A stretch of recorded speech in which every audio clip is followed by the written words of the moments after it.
সামাজিক যোগাযোগ মাধ্যমে সম্প্রতি একটি বিষয় ব্যাপকভাবে ভাইরাল হয়েছে। সেখানে দেখা যায় আমেরিকার প্রেসিডেন্ট এক বার্তায় প্রশ্ন তুলেছেন, ইরান এখনও কেন সমঝোতায় বসছে না, কেন তারা আলোচনায় আসতে দেরি করছে। অন্যদিকে ইরানের সুপ্রিম লিডার এক বার্তায় জানিয়ে দিয়েছেন, যদি কখনো তাদের হাই কমান্ড ও সিনিয়র নেতাদের সঙ্গে যোগাযোগ বিচ্ছিন্ন হয়ে যায়, তারপরও যেন লড়াই অব্যাহত রাখা হয়। এই বক্তব্যের পর থেকেই আন্তর্জাতিক গণমাধ্যমে ব্যাপক আলোচনা শুরু হয়েছে। সবচেয়ে অবাক করা বিষয় হল, এবার আমেরিকা আগের যে কোনো সময়ের তুলনায় অনেক বড় সামরিক বহর নিয়ে ইরান সংলগ্ন সমুদ্রে প্রবেশ করেছে। কিন্তু লক্ষ্য করা যাচ্ছে, আমেরিকা যখনই বড় ধরনের সামরিক বার্তা দিচ্ছে, ইরান তখন আরও দৃঢ় ও শক্ত অবস্থানে প্রকাশ্যে আসছে। এই দিকটি বিশ্লেষকদের সবচেয়ে বেশি অবাক করছে। মধ্যপ্রাচ্যের উত্তপ্ত পরিস্থিতির মাঝেই ইরান এমন একটি পদক্ষেপ নিয়েছে, যা দেখে অনেক দেশই নীরব হয়ে গেছে। ইরান প্রথমবারের মতো তাদের উত্তর সামরিক ঘাঁটি থেকে একটি সুপারসনিক গতির ড্রোনের পরীক্ষা চালিয়েছে।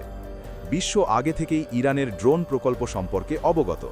তারা এর আগে বিভিন্ন ধরনের কামিকাজি সিরিজের ড্রোন তৈরি করেছে, যেগুলোর গতি ছিল ঘন্টায় প্রায় 600 থেকে 700 কিলোমিটার।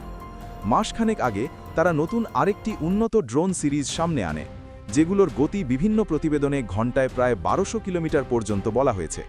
তবে এবার যে পরীক্ষামূলক ড্রোন উড়ানো হয়েছে, ধারণা করা হচ্ছে তার গতি ঘন্টায় 3500 কিলোমিটারেরও বেশি।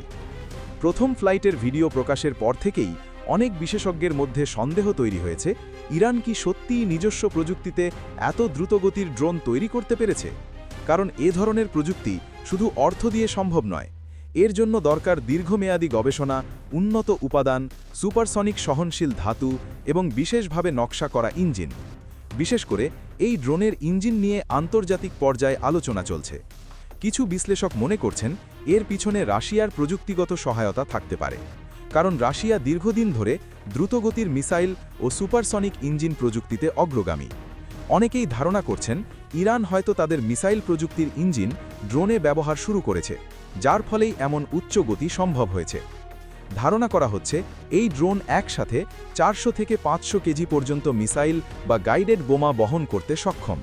যদিও এ বিষয়ে ইরানের পক্ষ থেকে আনুষ্ঠানিক কোনো ঘোষণা দেওয়া হয়নি, তাই এর প্রকৃত সক্ষমতা সম্পর্কে নিশ্চিত তথ্য এখনও অজানা। তবে ঘটনা প্রবাহ এখানেই শেষ নয়।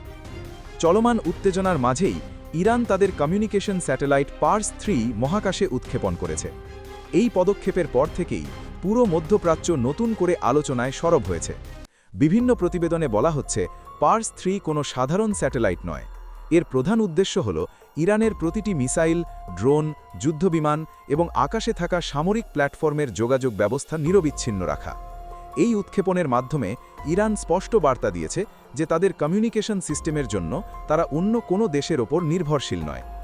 পার্স-3 শুধু নিজেদের সিগন্যাল সুরক্ষিত রাখতেই সক্ষম নয়, বরং শত্রুপক্ষের হ্যাকিং বা জ্যামিং প্রচেষ্টাও শনাক্ত করে প্রতিরোধ করতে পারে বলে দাবি করা হচ্ছে। এমনকি কোনো বিদেশি স্যাটেলাইট যদি নজরদারির চেষ্টা করে, তবে সেটিকে ব্ল্যাকআউট করার সক্ষমতাও রয়েছে।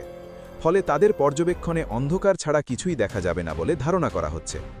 বর্তমানে এই স্যাটেলাইট নির্দিষ্ট কক্ষপথে অবস্থান করছে এবং এর কাভারেজ এমনভাবে পরিকল্পিত যে সম্ভাব্য শত্রু বিমান বা মিসাইল ইরানের আকাশসীমায় প্রবেশের আগেই শনাক্ত করা সম্ভব হতে পারে। সবকিছু মিলিয়ে বোঝা যাচ্ছে, বাহ্যিকভাবে নীরব থাকলেও ইরান তাদের সামরিক ও প্রযুক্তিগত প্রস্তুতি অব্যাহত রেখেছে। মধ্যপ্রাচ্যের টানটান পরিস্থিতির মাঝেও তারা বারবার ইঙ্গিত দিচ্ছে যে তারা কোনো দিক থেকেই দুর্বল নয়। হয়তো এই কারণেই ইরান এখনও তাদের কঠোর অবস্থান ধরে রেখেছে। আপনারা দেখছিলেন Maya Lab. Thanks for watching. Like, share and subscribe to Maya lab.